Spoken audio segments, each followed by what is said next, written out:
Saya Erlangga Hartarto, setelah mempertimbangkan dan untuk menjaga keutuhan Partai Golkar dalam rangka memastikan stabilitas transisi pemerintahan yang akan terjadi dalam waktu dekat, maka dengan mengucapkan Bismillahirrohmanirrohim, serta atas petunjuk Tuhan Yang Maha Besar, maka dengan ini saya menyatakan pengunduran diri sebagai Ketua Umum DPP Partai Golkar.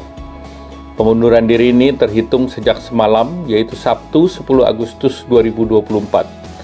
Selanjutnya sebagai partai besar yang matang dan dewasa, DPP Partai Golkar akan segera menyiapkan mekanisme organisasi sesuai dengan ketentuan ADART organisasi yang berlaku.